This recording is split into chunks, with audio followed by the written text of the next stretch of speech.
So, first week sailing from Cape Town to the Caribbean. The weather is challenging. I've got light winds, squalls, shifting winds, and I'm just constantly running around, changing my sails and changing course. So, yeah, the shifting weather conditions are certainly keeping me on my feet.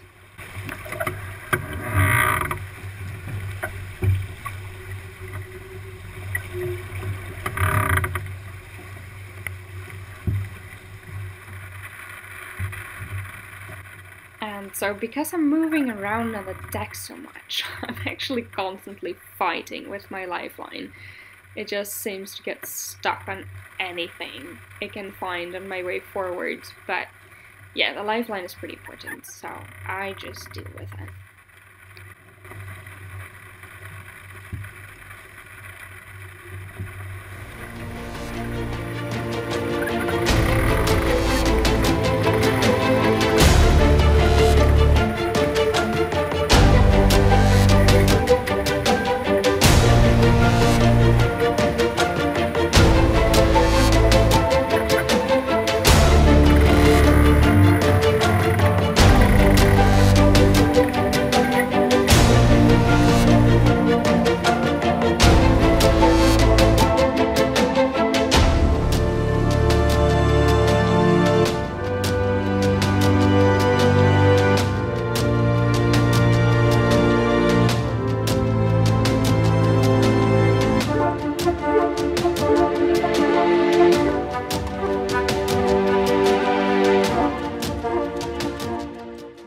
So here you can see a squall approaching on the radar.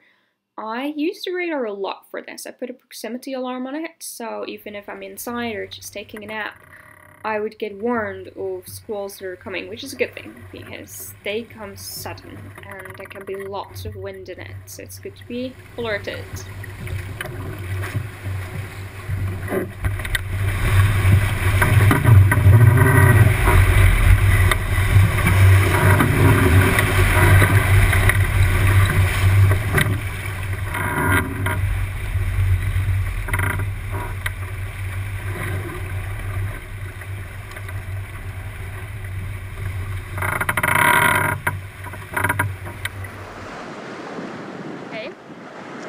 We zitten nu op het Atlantische Oceaan, Zuid-Atlantische Oceaan. We zijn een heleboel dagen geleden vertrokken uit Cape Town. Dus nog een paar dagen tot de evenaar in het noordelijk halfrond. En daarna nog een dag of 20 tot St.Maarten en mijn uitpunt.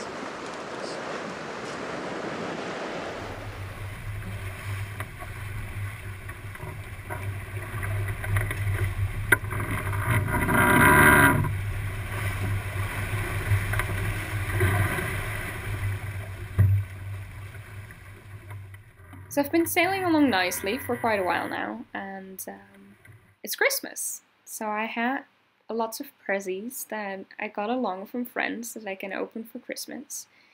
But it's very strange celebrating Christmas on my own in the middle of the Atlantic Ocean. It's supposed to be something celebrated with family and together, and here I am, all on my own.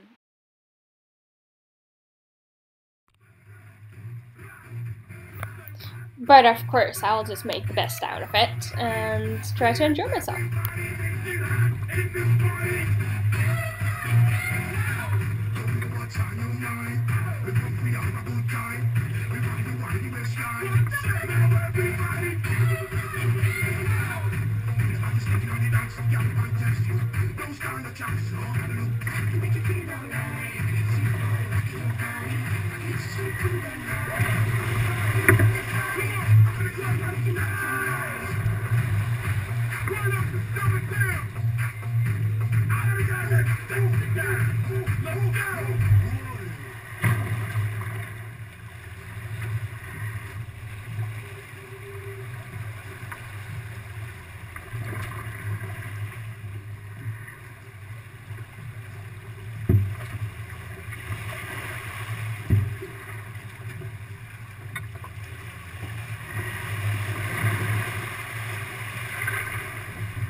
So I'm a few hundred miles south of the equator right now, and I've got company of two birds, and they're sitting on the solar panel.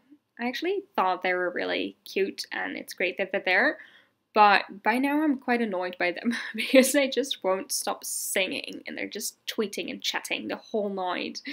It just makes me not be able to sleep.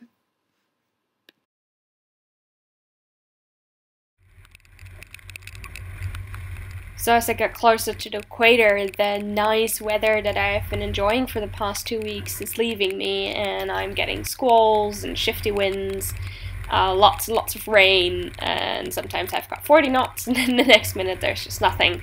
So yeah, it's a little bit more challenging, but nothing unexpected really, since it's quite normal for this area to experience this kind of weather, and yeah, I just need to get through it.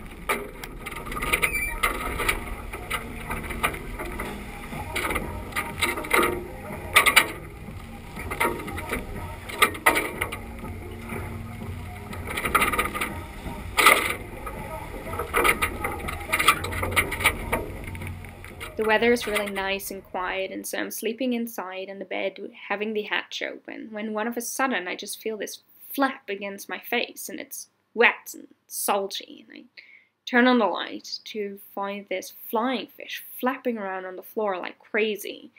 And I'm trying to chase it down, and it's slippery and wet, of course, but eventually I manage to get it outside and back into the water, and just hoping it's not too disabled.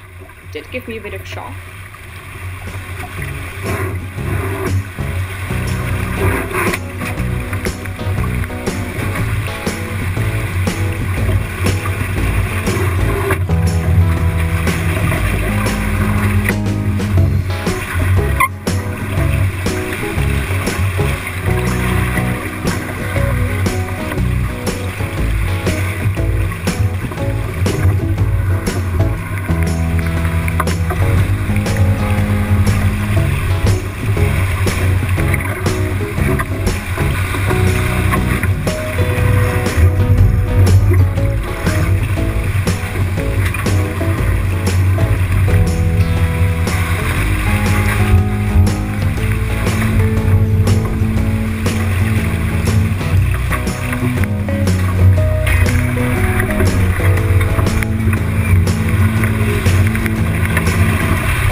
I'm well past the equator now, and the winds have returned.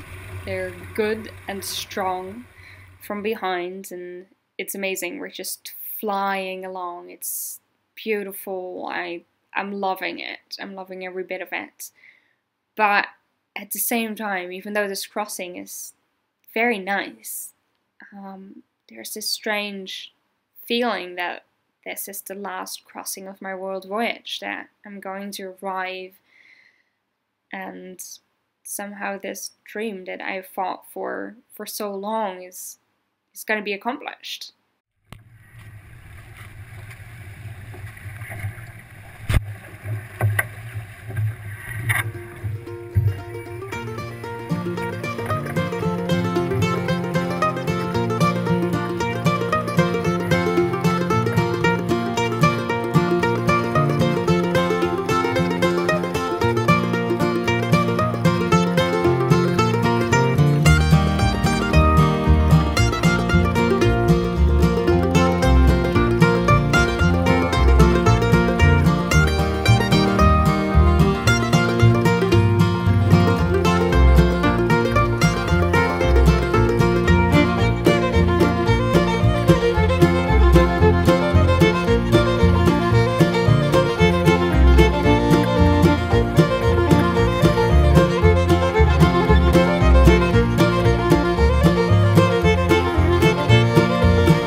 So those of you who have been following me for a while probably know that I'm not a great fan of cooking.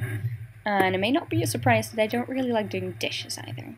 But I would cook in this pan and then I would eat out of that pan. And eventually I figured out this great technique of just throwing it overboard on a rope to clean it out, which worked perfectly fine. You know, it definitely takes a fair bit longer than when I would just normally wash it. But hey, I have heaps of time.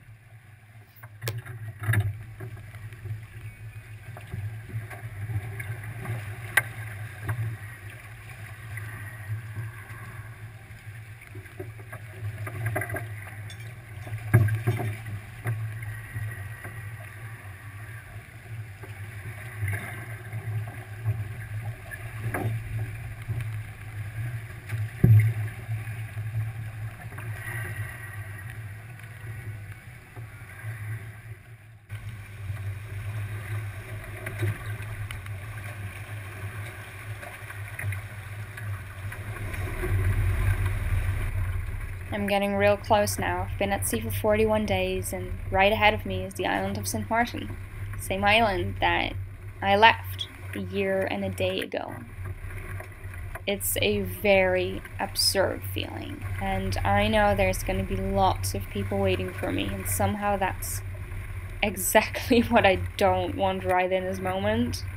I've been at sea for 41 days, and I just want to sleep and eat something decent and have a warm shower, but at the same time, it's just an amazing feeling that I have actually sailed around the world on my own.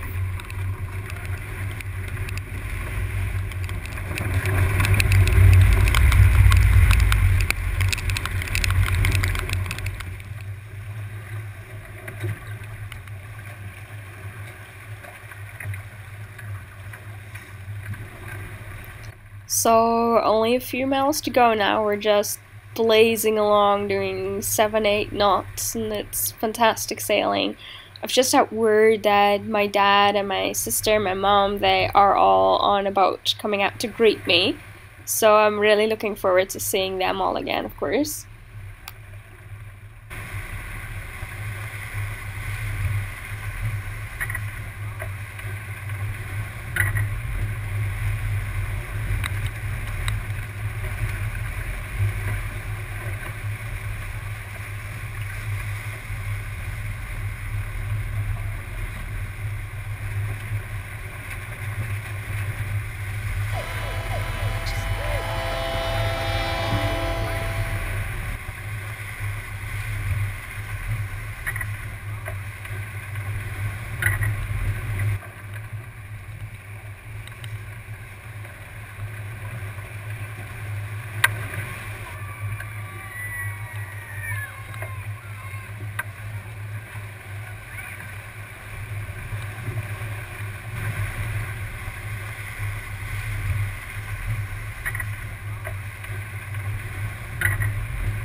So I've been trying to figure out how to explain what I'm feeling in this moment. It's not a lot, actually. You know, I was expecting to have this huge euphoria of accomplishment, that I would be crazy with happiness that I had accomplished this. And instead I'm not. It feels like another stopover, and somehow arriving in St.Maarten doesn't feel like this achieving this goal that I've always had. I honestly feel like that the goal that I had with sailing around the world, I had accomplished already a few months ago.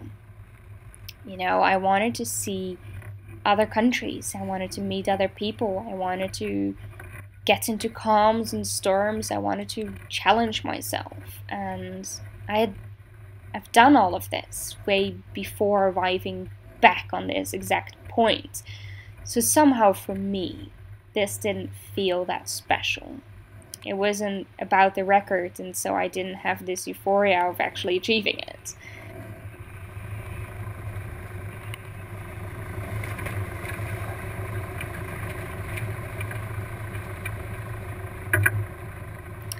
I have also by now decided that I am not going back to Holland. You know, I didn't see what I was gonna do there. So I decided that I'm gonna continue to New Zealand, which, yes, is another half time around the world. But since I didn't stop there on my way around, I really needed to see the country where I was born. And I have no idea if I'm going to stay there or if I'm going to keep sailing, but that's definitely going to be the next destination. And so that idea, you know, because I had that plan, St.Maarten even more felt like just another stopover and not really the end of anything, as much as the beginning of something, of a new adventure.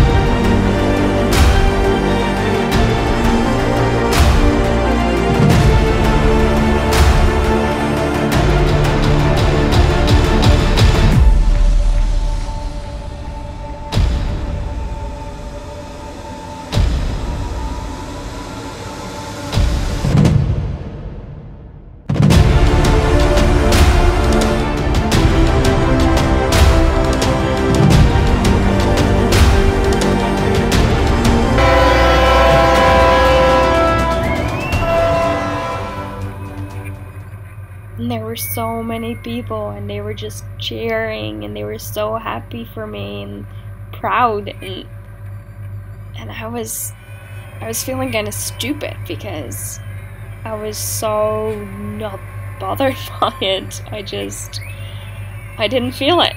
I didn't realize what I had done, and you know, I was super thankful, and I was amazed at the incredible support that I received there.